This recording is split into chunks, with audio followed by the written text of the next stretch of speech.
The edge of an uncertain future. Last month, at a special session of the church's General Conference, delegates from around the world voted to enact stricter rules for LGBTQ clergy and performing same-sex marriages. Amy Reed shows us how one congregation in Oregon is ignoring the ruling and preparing instead for a global church split.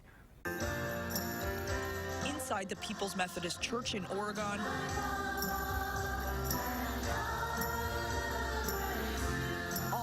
welcome. We learn from one another best when we're with people who are different from us. Genesis and reads, now Abraham and Sarah. For Pastor Jason Menke, it's the only way he's interested in leading. That's a challenge that is held up to us today. That's why last month, when the global United Methodist Church voted to enact stricter punishments for LGBT clergy and for pastors who perform same-sex marriages. Are you nervous at all that you could get in trouble? No.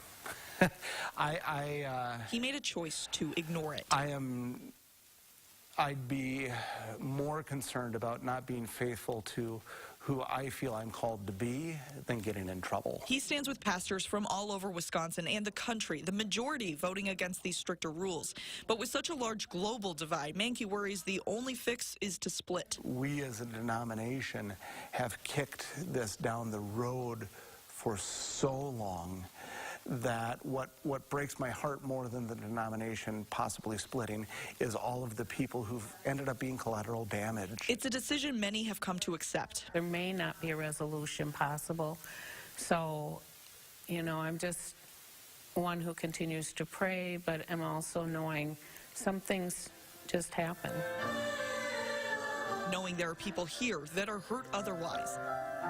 Like music director Charles Filia, who tried many others before finally finding a church for his family. I was relieved to know that people here supported us, regardless of our lifestyle. We are accepted for who we are, and we open our hearts to accept others. That's the environment Menke wants, not just here, but for all people. So while his congregation waits in limbo to see what will be decided, his belief stays clear.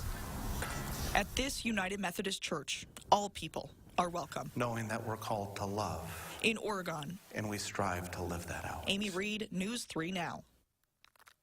The church's Judicial Council will review this in April and could overturn the stricter punishments, but those leaders who are in favor of the new policies have a plan to break from the church in case that does happen.